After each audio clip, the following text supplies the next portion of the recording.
Welcome in educare hub. Today discuss chemical reactions and equations. आज हम लोग रासायनिक अभिक्रियाएं एवं समीकरण के बारे में पढ़ेंगे।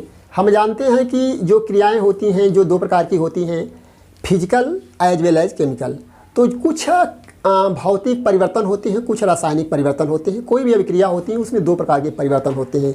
तो जो भौतिक परिवर्तन होते हैं जैसे जल का जमना, बर्फ़ का पिघलना, जल का वाष्पीकरण होना, ये जो जल की अवस्थाएं होती हैं ये परिवर्तित होते रहती हैं। ये भौतिक परिवर्तन होते हैं। अर्थात जब किसी पदार्थ के आकार, उसकी अवस्था और उसके भौतिक गुणों में जो परिवर्तन हो जाते हैं उसे भौतिक परिवर्तन कहते हैं। और इन अभिक्रियाओं को भौतिक अभिक्रियाएं तथा रासायनिक अभिक्रियाएं वे अभिक्रियाएं हैं जिनमें पदार्थ के संगठन और उनके गुण धर्मों में परिवर्तन हो जाते हैं। जैसे एक कैंडल है और एक कैंडल जल रही है, इसमें दो है, एक मोम है, वैक्स है, और एक क्या है, एक थ्रेड है। जब थ्रेड जलता है तो वह क्या है, सेंडर में, वह राख में बदल जाता है। जलते जलते राख में बदल गया और जो मोम है वो पिघल कर नीचे आ जाएगी।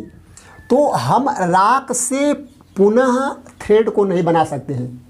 मोमबत्ती में जो थ्रेड धागा जल रहा है वह धागा जलकर वह राख में परिवर्तित हो गया, माने इस धागे का जो संगठन है वह कन्वर्ट हो गया, वह दूसरे फार्म में चेंज हो गया। लेकिन यदि हम चाहेंगे कि इस सिंडर से, इस एस से, इस राख से धागा बन जाए, यह असंभव है। लेकिन जो ये मोम पिघली है, इस मोम को पुनः हम क्या है, रोल गोल कर सकते हैं, उसमें दूसरा धागा डाल सकते हैं। तो मोम को हम पुनः अपनी मूल अवस्था में ला सकते हैं। अर्थात यह मोम का पुनः अपनी मूल अवस्था में आ जाना भौतिक परिवर्तन और धागे से राख का बनना वह रासायनिक परिवर्तन है। तो हम जानते हैं कि कुछ हम रासायनिक अभिक्रियाओं के बारे में पढ़ेंगे। केमिकल रिएक्शंस, केमिकल रिएक्शन,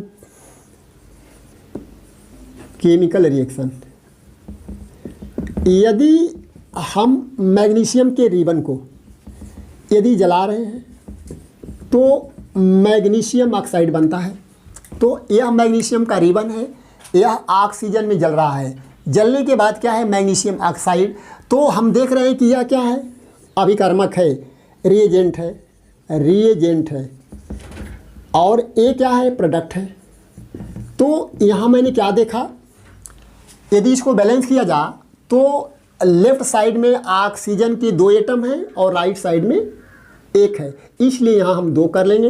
तो लेफ़्ट साइड और राइट साइड दोनों तरफ ऑक्सीजन के टू क्या हैं, एटम हैं। लेकिन ऑक्सीजन को संतुलित करने में मैग्नीशियम के दो एटम हो जा रहे हैं, इसलिए हम लेफ़्ट साइड में भी दो कर लिए। इस प्रकार हमारा यह जो समीकरण है वो संतुलित हो गया। तो हम देख रहे हैं कि मैग्नीशियम और ऑक्सीजन जो रिएजेंट है वह कन्वर्ट हो जाता है मैग्नीशियम ऑक्साइड में। तो इनका जो क्या होता है, जो आकार है, जो इनका संगठन है, दोनों कन्वर्ट हो गया।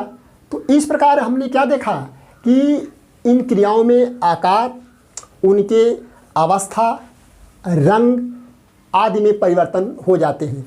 तो इसके बाद हम लोग पढ़ेंगे कुछ रासायनिक संतुलन के बारे में। तो बैलेंसिंग के बारे में हम अध्ययन करेंगे कि बैलेंसिंग क्या होती है। तो इसके बारे में रासायनिक समीकरण को संतुलित करना।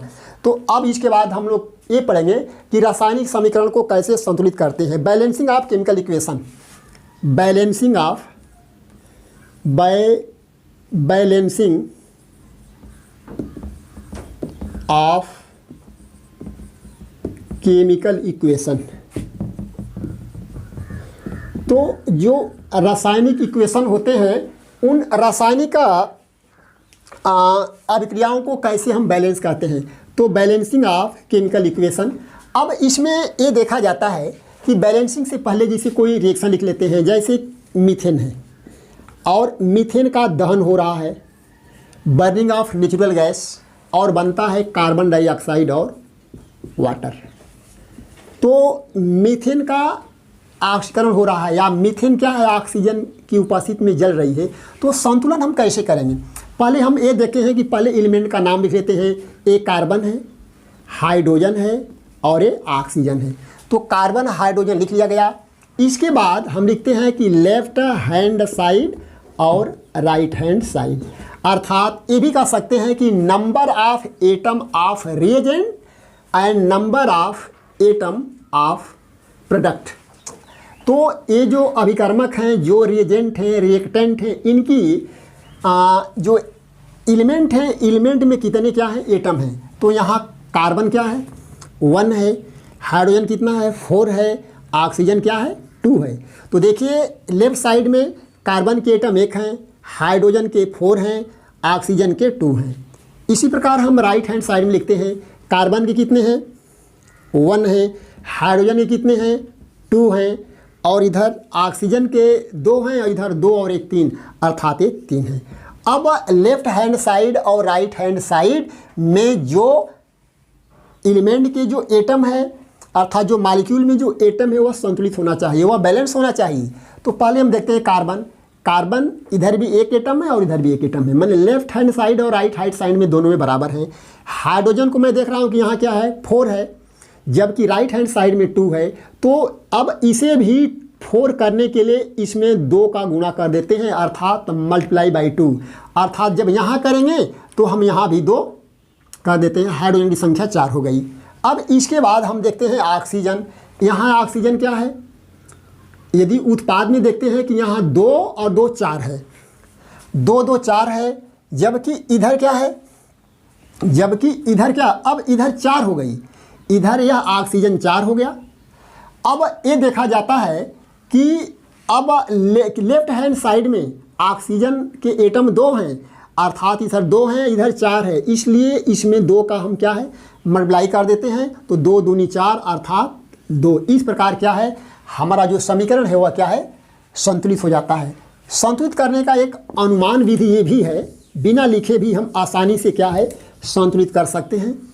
जैसे क्रम से हम देखते हैं, कार्बन का 1 परमाणु, यहाँ कार्बन का 1 परमाणु, यहाँ देखा जाए कि हाइड्रोजन 4 है, यहाँ हाइड्रोजन 2 है, इसलिए यहाँ 2 हम लिख देंगे, क्योंकि हम इसमें परिवर्तन नहीं कर सकते हैं, इससे पहले ही लिखेंगे।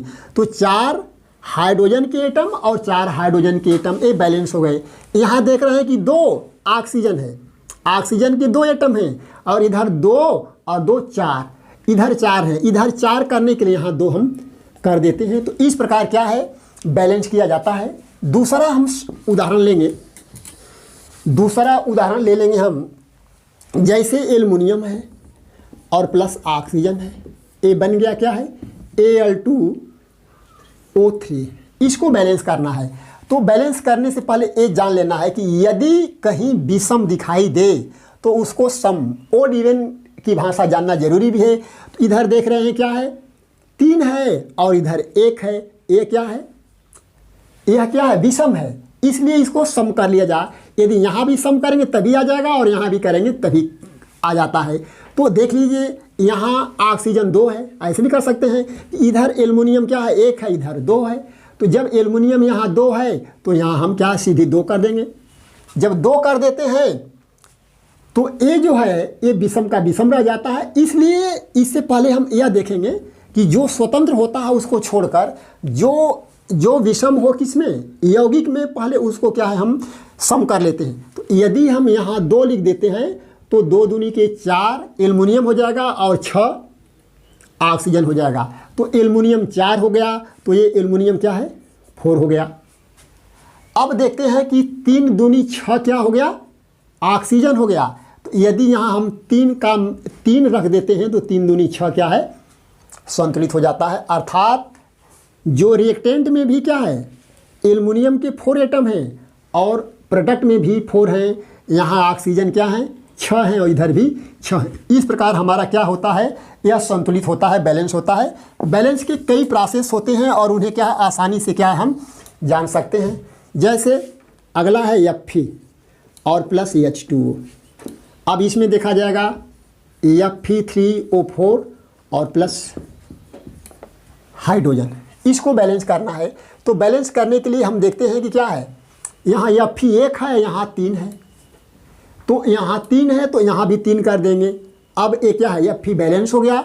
अब चलेंगे क्या है, अब हम यह देखते हैं कि यहाँ क्या है, हाइड्रोजन क्या है, जो मैंने कहा कि जो फ्री होता है कोई मॉलिक्यूल उसको छोड़ दिया जाता है। तो हम देखते हैं कि ऑक्सीजन यहाँ कितना है, ऑक्सीजन यहाँ 1 है, यहाँ 4 है। तो अब ये 4 है, यहाँ 1 है, इसलिए इसको भी हम क्या करेंगे, यहाँ 4 लिख देंगे। तो 4 ऑक्सीजन और 4 ऑक्सीजन ये संतुलित हो गया। लास्ट में मैं उसको करता हूँ जो क्या होता है, कोई मॉलिक्यूल क्या है, फ्री हो। तो अब देखिए क्या है, 4 दूनी 8, अब यहाँ 4 लिख देंगे तो क्या है, 8 हो गया। इस प्रकार हमारा क्या है, समीकरण क्या है, संतुलित हो गया। अब आगे देखेंगे, जैसे लिख लिया जाए पोटेशियम क्लोरेट। पोटेशियम क्लोरेट को क्या है, गर्म किया जाता है तो यह बनता है पोटेशियम क्लोराइड और ऑक्सीजन। इसको संतुलित करने के लिए क्या है, मैंने बताया पहले ही आप कि जो मॉलिक्यूल यदि क्या है फ्री है तो उसको बाद में किया जाता है, और जो विषम हो उसको सम कर लिया जाता है। तो यहाँ क्या है, ऑक्सीजन 3 है, इसलिए इसे यहाँ 2 कर लीजिए। 2 कर लेने से हमारा संतुलन आसानी से हो जाएगा। देखिए 2K और 2Cl, यदि यहाँ हम 2 लिख देते हैं तो 2 पोटेशियम और 2 क्लोराइड हो जा रहा है। यहाँ ऑक्सीजन क्या है, 3 दूनी 6 है, और यहाँ भी हम 3 रख देते हैं तो 3 दूनी 6 हो जाता है। आसानी से सम विषम प्रोसेस से भी हम क्या है, बैलेंस कर लेते हैं। तो बैलेंस करने के क्या है, तमाम क्या होते हैं, सिस्टम है। तो केमिकल इक्वेशन में क्या है, ऐसे बैलेंस किया जा रहा है। अब हम ये देख रहे हैं कि अगला देखें एग्जाम्पल, यह एल्युमिनियम है और इसकी क्रिया सल्फ्यूरिक एसिड से हो रहा है।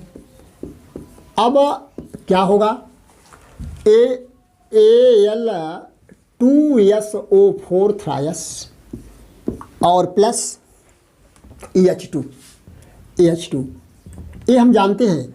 मैंने बताया कि जो कोई गैसी फार्म होता है या आणविक अवस्था में कोई गैस है तो उसका बैलेंस हम बाद में करते हैं। यहाँ देखा जाए सबसे आसान विधि, यहाँ क्या है, पहले हम सबको सम कर लेते हैं। अच्छा यहाँ देखिए, यहाँ एल्युमिनियम क्या है, एल्युमिनियम के जो एटम है वह 1 है, और यहाँ एल्युमिनियम का एटम क्या है, ये 3 है। तो इसलिए यह ये 2 है, तो यहाँ हम 2 कर लिया तो एल्युमिनियम बराबर हो गया। अब देखते हैं हम सल्फेट को लेंगे, क्योंकि सल्फेट एक क्या है, एक मूलक है। तो सल्फेट जो है वह 3 है, और यहाँ क्या है, वह 1 है, इसलिए यहाँ हम 3 कर दिया। तो 3 सल्फेट और 3 सल्फेट ही पूरा हो गया।